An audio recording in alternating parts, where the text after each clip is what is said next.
I scraped the fat off the woman's body, put it all into a basin, then added alcohol, and distilled it. After constant boiling, I made a unique perfume, just one drop, and it can drive people crazy. I dropped the perfume on my hand. The puppy was instantly attracted. It greedily licked the smell that belonged to its owner. But this was far from enough. My goal was to collect 14 bottles of perfume with different scents. That day, I set my sights on the princess. Her beautiful face deeply captivated me, but my attempt failed. To ensure the plan went smoothly, I abducted a pair of twins, wrapped them in cotton cloth, and repeated the previous steps. Just like that, the second bottle of perfume was finished. It seemed to have magic. When the irritable boss smelt it, he suddenly became gentle. In the days that followed, more and more women disappeared. People were too scared to go out, boarded up their doors and windows with wooden planks. The once prosperous streets were now empty. But due to the tight security in the palace, I couldn't find a chance to attack the princess. The king, knowing his daughter was targeted, hastily ordered her to be sent out of the city. At that moment, I suddenly woke up from the dream. I smelt the fading scent of the princess, so I chased after her in a hurry. But I didn't realize at all that my crimes had been discovered by the boss. I stood on the mountaintop, took a deep breath with my nose, and quickly located the princess. The next day, when the king woke up, he walked into his daughter's room and found her breathless. The king collapsed in tears. Meanwhile, I finally made the perfume of beauty, but then the guards arrested me.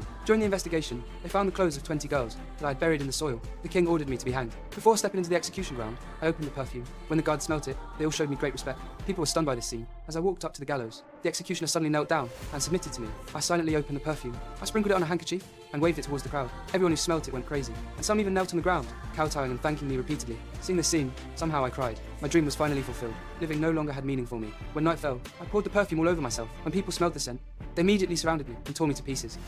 The water delivery man was born with X-ray vision. With one glance, he saw that the little girl's finger was broken. If not treated immediately, it would become necrotic. So he snatched the boy's popsicle and used it to splint the girl's finger. Then he took off the girl's rubber band to make a simple fixation. He jokingly asked the girl for treatment fees. Just then, the girl's father arrived. Before leaving, the man urged them to go to the hospital for a checkup. Later, they went to the hospital. When the doctor saw the splint on her finger, he was completely shocked. He said the splinting was very standard, and if it had been a little later, the finger might have become necrotic. Then the doctor told them to get a CT scan. But around the corner, the girl heard a familiar voice again. It was the man who had helped her earlier. The girl's father was about to thank him, when suddenly he started coughing violently. The man realized something was wrong and immediately pressed his hand against the man's chest. This strange action made the girl's father alert. The man had to advise him to seek treatment soon. Before long, the father began to have difficulty breathing. At the same time, a major traffic accident occurred on the highway. The hospital was crowded with injured people. The girl was very worried seeing her father's condition. She hurried to ask the doctors for help, but the doctors were busy treating the injured, and no one paid attention to her. With no other choice, she could only scream loudly. But when they saw she was just a little girl, the doctors went back to their work. The man watched all this silently. The girl looked so desperate. Soon, her father went into shock. The man just touched his chest and confirmed it was a heart problem. But the doctors were still busy, and no one could perform surgery on him. Looking at the anxious nurse, the girl made a difficult decision. She took out her last yuan and asked the water delivery man to operate on her father. Looking at the sobbing little girl, the man made up his mind. No matter the consequences, he would do his best to save her father. Then he put on a surgical gown and sneaked into the operating room. Before anyone could react, the surgery began. He cut open the patient's abdomen, and not a drop of blood flowed out. The doctors around were all shocked. With his superb medical skills, the girl's father was successfully out of danger. After the incident, the doctors realized that he was not the chief surgeon. When they tried to verify the man's identity, he had already quietly left the hospital.